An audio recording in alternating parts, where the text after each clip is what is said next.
कि इस दिन चंद्र ग्रहण भी होने वाला है। गलबात करते हैं पंडित जी के नाल ते जानते हैं कि शरद पूर्णिमा का की महत्व है। राम राम पंडित जी। पंडित जी, शरद पूर्णिमा का क्या महत्व है? इस दिन क्या करना चाहिए और क्या नहीं करना चाहिए? आज के दिन शरद पूर्णिमा वाले दिन समस्त गोपियों को, जो कि उनकी पिछले जन्मांतरों में आराधना करती थी भगवान श्री कृष्ण को प्राप्त करने के लिए, उनको शरद पूर्णिमा वाली रात में इकट्ठा करके और महारास किया था। और ये ग्रहण जो है रात को 1:04 पर शुरू होगा और 2:23 तक रहेगा। 1 घंटा 19 मिनट रहेगा। इसका सूतक काल दिन में ही 4:05 पर शुरू हो जाएगा। अगर कुछ आदमी इकट्ठे हैं, उसके 2-4 आदमी इकट्ठे हो गए हैं, तो भगवान के नाम का कीर्तन करना चाहिए जोर जोर से।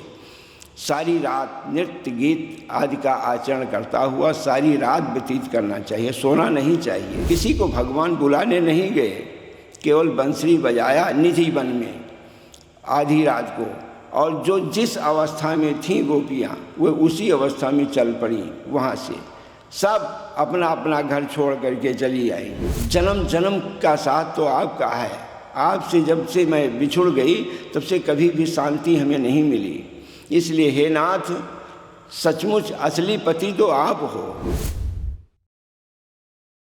पंजाब AM/PM TV देख रहे सारे दर्शकों का मैं मुस्कान स्वागत करदी हां। शरद पूर्णिमा का काफ़ी महत्व है अपने हिंदुस्तान दे विच। क्यों मनाई जाती है शरद पूर्णिमा? की महत्व है इसके पिछे? जानते हैं पंडित जी तो दसिया जा रहा है कि इस दिन चंद्र ग्रहण भी होने वाला है। गलबात करते हैं पंडित जी के नाल ते जानते हैं कि शरद पूर्णिमा का की महत्व है। राम राम पंडित जी। राम राम बेटे। पंडित जी, शरद पूर्णिमा का क्या महत्व है? इस दिन क्या करना चाहिए और क्या नहीं करना चाहिए?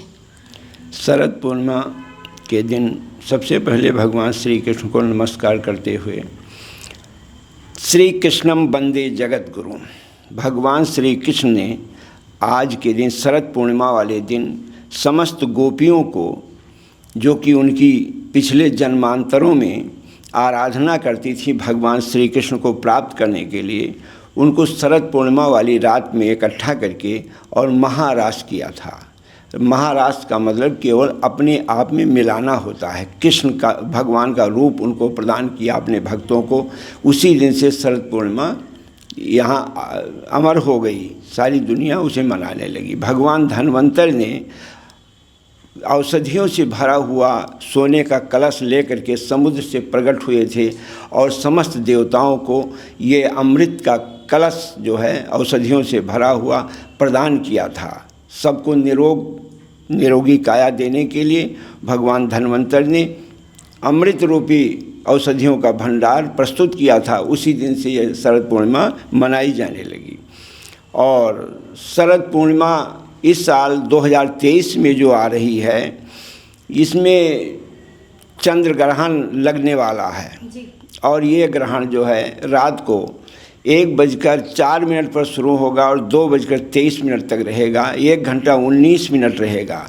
इसका सूतक काल दिन में ही 4:05 पर शुरू हो जाएगा, जो उसी समय से हमारे हिंदू सनातन धर्म के अनुसार सूतक काल में कोई भी चीज़ खाने पीने वाली ग्रहण नहीं की जाती है। समस्त मंदिरों में पर्दा लगा दिया जाएगा। भगवान का दर्शन भी नहीं किया जाएगा। कोई भोग नहीं दिया जाएगा। छोटे बच्चे और बीमार जो हैं उनको छोड़कर बाकी किसी को कोई भी चीज़ खानी नहीं चाहिए। तो भगवान को भोग भी नहीं लगेगा। इसीलिए खीर का प्रसाद भी वितरण नहीं किया जाएगा। चंद्रमा को अर्घ्य भी नहीं दिया जाएगा। उनकी पूजा नहीं की जाएगी। समुद्र से चंद्रमा की उत्पत्ति हुई है और समुद्र जो है से समस्त औषधियों की भी उत्पत्ति हुई है। समुद्र और चंद्रमा आपस में भाई बहन हैं। तो समुद्र जो है चंद्रमा पृथ्वी के बिल्कुल नज़दीक हर पूर्णमासी को आ जाती है। तो पृथ्वी को चंद्रमा अपनी तरफ आकर्षित करने लगता है। पृथ्वी एक ठोस पदार्थ है। उसके जगह पर समुद्र में ज्वार भाटा बड़े ज़ोर से आना शुरू हो जाता है। चंद्रमा की तरफ उसका खिंचाव पैदा हो जाता है। तो इस बार सबसे विनती है कि कृपा करके भगवान को भोग ना लगाएं। लक्ष्मी माता की पूजा भी नहीं की जाएगी कल के दिन। और कोई भी भोग प्रसादी वितरित नहीं की जाएगी। इसी पर हम विराम देते हैं और सभी लोगों से ही विनती है कि इन नियमों का पालन जरूर करें। पंडित जी, जिन लोगों ने व्रत रखना है शरद पूर्णिमा का, वो किस विधि से रखें? शरद पूर्णिमा का व्रत जो है सत्यनारायण का भी व्रत साथ ही साथ है। जिस तरह से सत्यनारायण भगवान का व्रत रखा जाता है उसी विधि से इस व्रत को किया जाएगा। लेकिन ये व्रत जो है रात को चंद्रमा को अर्घ्य नहीं देना है। शाम को 4 बजे से पहले पहले एक थाली में, चाहिए कांसे की थाली में, पानी भर करके, चाहे परात में पानी भर करके उसमें थोड़ा सा गाय का दूध डाल दें और उसी में अर्घ्य दे दें चंद्रमा के नाम का। और उसके बाद में स्वयं पारण कर लें थोड़ा सा, क्योंकि 4:05 पर सूतक लग जाएगा। उसके बाद पारण भी नहीं करना है किसी ने, तो उसी समय व्रत को खोल दें और भगवान सत्यनारायण भगवान की उसी समय कथा भी कर लें। लक्ष्मी माता का पूजन भी कर लें। लक्ष्मी माता का व्रत और सत्यनारायण का व्रत, इस व्रत में शरद पूर्णिमा में रात्रि जागरण का बहुत महत्व है। रात्रि जागरण का, वैसे शरद पूर्णिमा में भी सारी रात जागरण किया जाता है, उसका बहुत महत्व है। इससे लक्ष्मी माता बहुत प्रसन्न हो जाती हैं, उस घर को कभी वे छोड़ती नहीं हैं। लेकिन जिस दिन ग्रहण काल हो, ग्रहण काल में रात्रि जागरण करते हुए भगवान के मंत्र का, जो गुरु महाराज का दिया हुआ मंत्र होता है, उसका जप करना चाहिए। जिसने गुरु मंत्र नहीं लिया है उसको कोई भी नाम, परमात्मा का कोई भी नाम, चाहे शिव जी का है, राम जी का है, कृष्ण भगवान का है, या कोई भी जो उसको अच्छा लगता है, उस मंत्र नाम का जप करना चाहिए, सुमिरन करना चाहिए। अगर कुछ आदमी इकट्ठे हैं, उसके 2-4 आदमी इकट्ठे हो गए हैं, तो भगवान के नाम का कीर्तन करना चाहिए जोर जोर से। सारी रात नृत्य गीत आदि का आचरण करता हुआ सारी रात व्यतीत करना चाहिए, सोना नहीं चाहिए। अगर वो आदमी सारी रात सोता नहीं है तो किसी भी कीमत पर लक्ष्मी माता उसके घर को नहीं छोड़ेंगी। हमेशा धन धान से उसका घर इज्जत वैभव से भरा रहेगा, कोई कमी नहीं आएगी।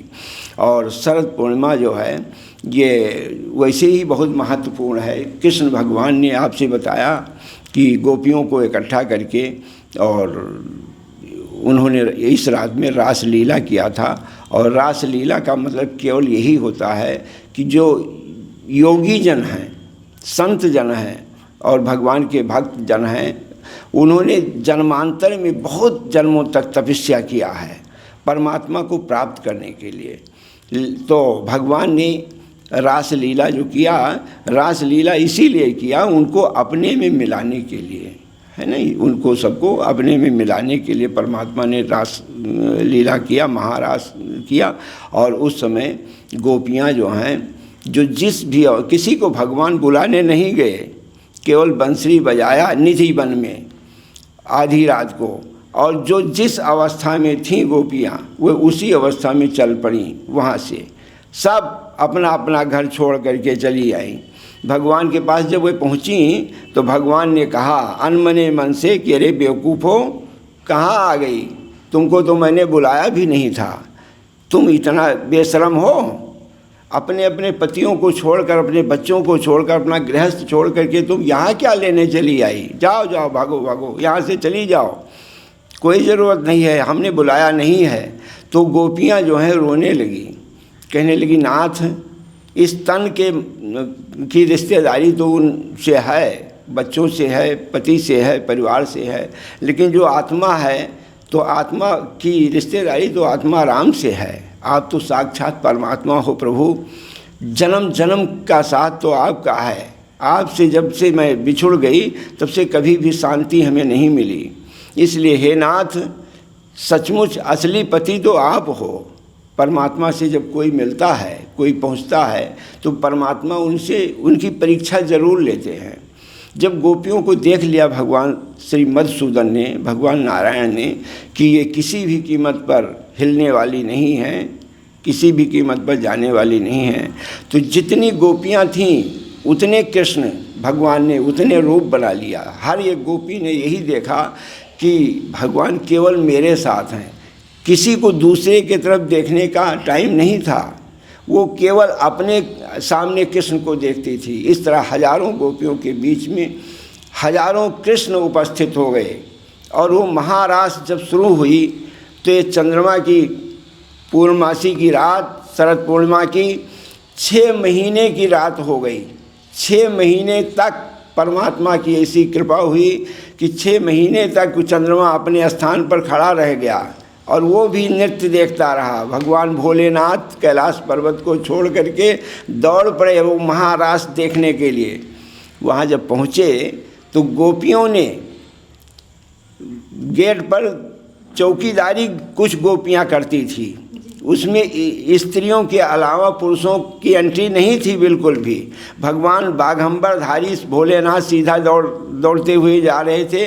गोपियों ने उनको रोक दिया कि नहीं एंट्री नहीं है अब आपकी, बाबा कहाँ जा रहे हो। तो भगवान नहीं माने, उन्होंने तुरंत ही अपना गोपी का रूप बना लिया और रासलीला में प्रवेश हो गए। इस तरह से 6 महीने लगातार भगवान भोलेनाथ उस महारास का दर्शन करते रहे। जब से यह रासलीला शरद पूर्णिमा में हुई तब से ये शरद पूर्णिमा का महत्व बहुत ज़्यादा बढ़ गया।